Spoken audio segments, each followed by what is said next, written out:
They didn't cross the border with dreams of luxury.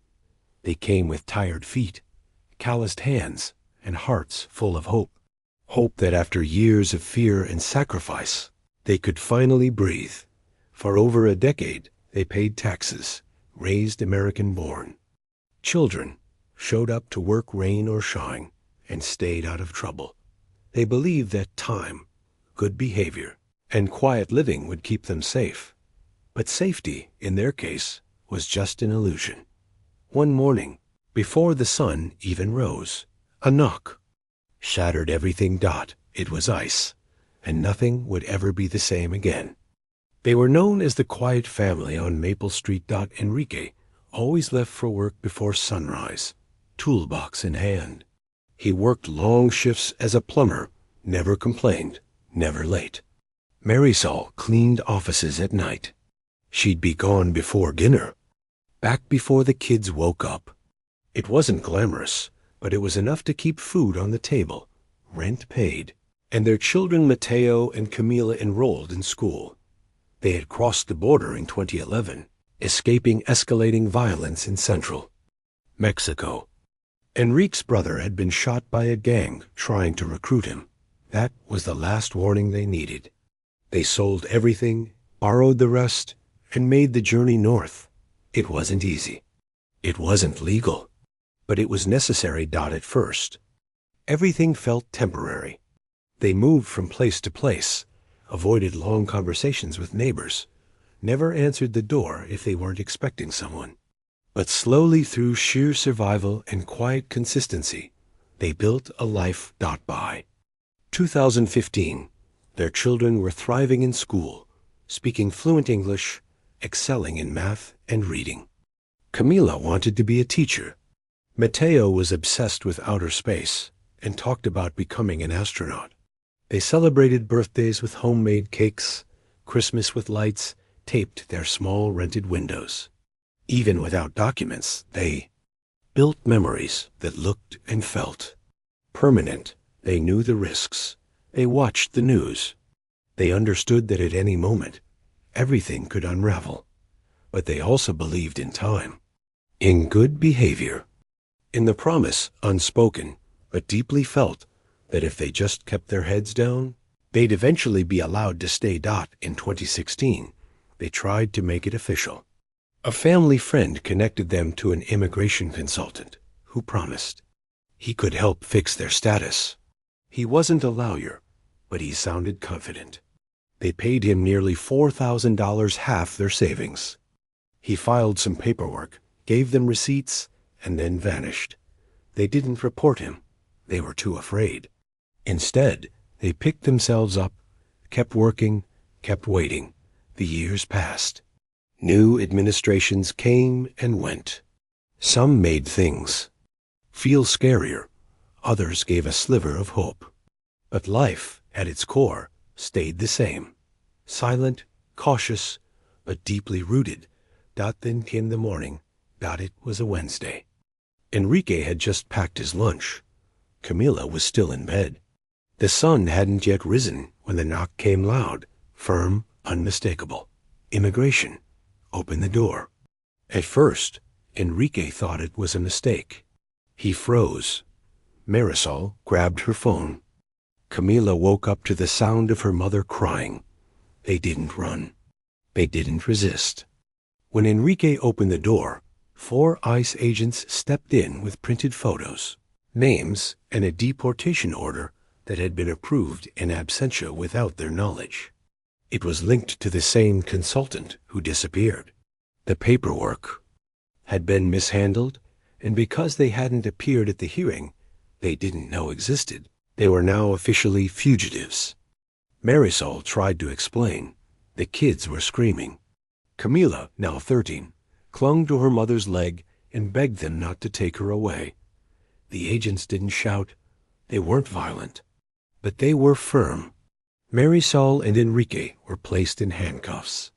In front of their children. "Please don't take my parents," Mateo whispered, barely holding in tears. Neighbors peeked through curtains. No one came out. The agents informed them that the children, being U.S. citizens, would not be detained. They had the option of going to Child Protective Services or staying with a trusted adult. Marisol pleaded for them to call their neighbor, Mrs. Johnson, who watched the kids sometimes after school. She agreed to take them temporarily. Marisol was allowed to hug her kids, but only for a few seconds. As the ICE van pulled away, Camila stood barefoot on the porch, holding a blanket, silently watching her world collapse. That day, the children didn't go to school. They sat in silence in the neighbor's living room, trying to understand what had happened. Mrs. Johnson, visibly shaken, called a friend who worked at a local immigrant support center. The friend showed up an hour later and started making calls. At the detention center, Marisol and Enrique were separated. They weren't allowed to call immediately. When they finally did, it was to tell their children, "We're okay. We don't know how long this will take. We love you. Stay strong." The following days were a blur. The children moved in with another family from their church. Volunteers brought food. Lawyers began reviewing the case. And a devastating realization came to light.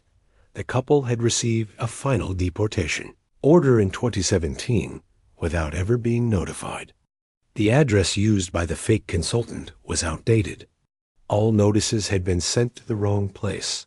Legally, it didn't matter. The order stood. They had missed the hearing. Their time was up. Emotionally, it felt like theft. They had done everything right, played by every unwritten rule, worked, paid, waited, and now the country they had quietly loved was sending them away. For Camila and Mateo, life stopped. They cried at night, refused to go to school. Mateo stopped speaking. Camila wrote letters to the judge, begging to be allowed to testify. The church started a fundraiser. A petition circulated online. The community rallied. Even the local news covered the story. But the clock was ticking. Marisol had been moved to a different facility. Enrique faced an expedited hearing. Everything was stacked against them. And still, they held on. For the first time in their lives, Enrique and Marisol were truly helpless.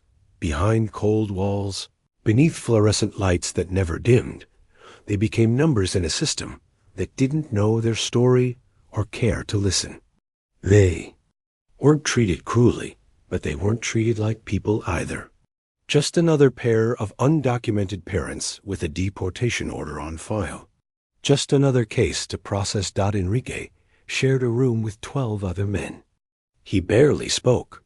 He thought constantly about Mateo, who always needed him to check the closet before bed, and about Camila, who used to run to the door when he came home with her favorite chips in his lunchbox. He didn't know how to be strong. For them now. He couldn't protect them anymore. Marisol, meanwhile, was moved to a facility over 3 hours away. She couldn't sleep. She worried every moment, not about herself, but about the children. Who was brushing Camila's hair? Who was making sure Mateo remembered to take his allergy medicine? She'd always been their compass. Now she felt like a ghost. In their absence, something unexpected was happening outside, the small town they lived in, where they had spent over a decade quietly contributing. Helping, smiling, serving began to rise. It started with the church. Pastor Samuel dedicated a Sunday sermon to the family. He asked a simple question. If we call them neighbors in life, how can we let them be treated like criminals in fear? That question lit a spark. The congregation began organizing. Volunteers delivered meals to the family housing the kids. A GoFundMe raised over $18,000 in 3 days.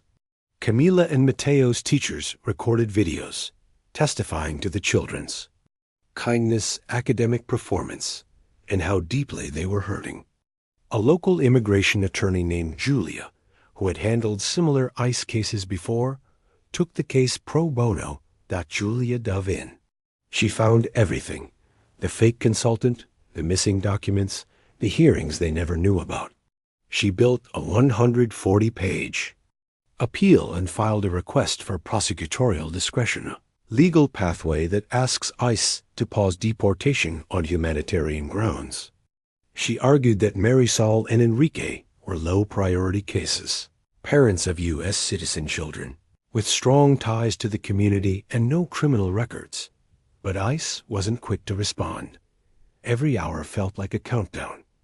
Mateo began having panic attacks. Camila stopped eating. Their caretakers took turns holding them through the night. Then came the scheduled deportation date, Monday, 6:45 a.m. They were to be flown out separately.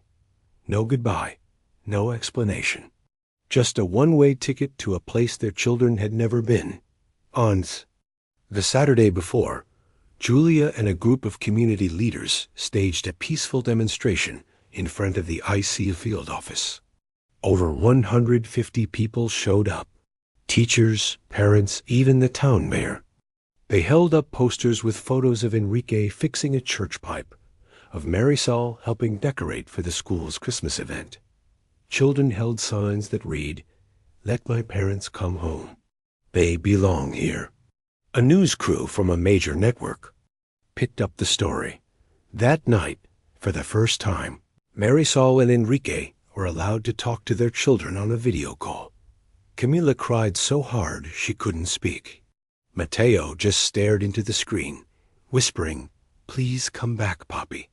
Enrique broke down after the call, not in front of the guards, but later, in silence, when no one was watching. He let himself fall apart.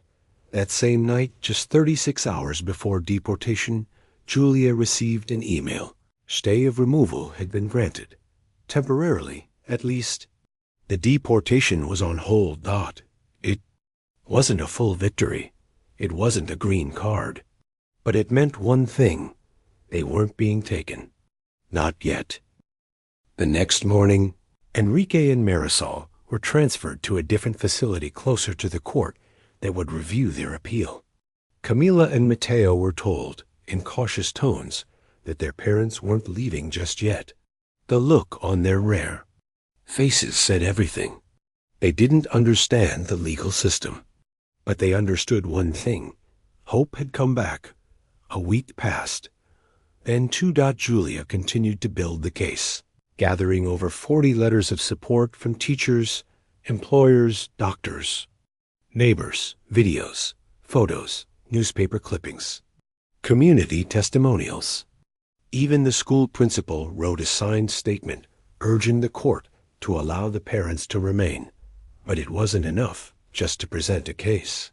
The final hearing would come down to one thing. Did the judge believe Enrique and Marisol were worthy of a second chance? As the hearing date approached, the family was allowed limited visits. Camila saw her mother for the first time in nearly a month. She couldn't stop touching her face, as if to be sure she was real. Mateo fell asleep on his father's lap inside the visitation room, the same way he had done at home on Quiet Sunday. Afternoons. Their attorney warned them to prepare for the worst, that it might not go their way. But for the first time in weeks, Enrique smiled, because even if they lost, they had been seen. They had been heard. The day of the hearing arrived like a storm disguised in silence. The courtroom was small. No cameras. No media.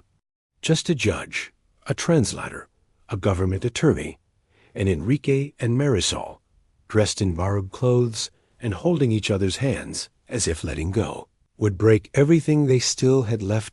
Their lawyer, Julia, spoke first. Calm but passionate. She outlined every detail of the injustice.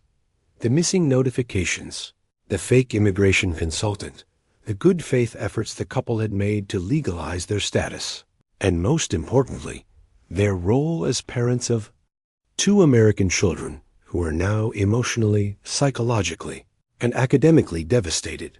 The government lawyer asked procedural questions, tried to redirect blame, but even she seemed to soften as the case unfolded. Then came the letters, the community support, The video of Camila breaking down during a school interview, whispering that she just wanted her mommy to come home. And finally, Marisol stood up to speak. Her voice was trembling. Her hands shook. "Your Honor," she said through the interpreter, "I don't ask you to erase our mistakes. I only ask you to see what we've built.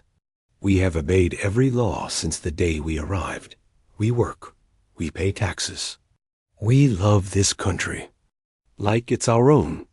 We've raised 2 children here who only know this place is home.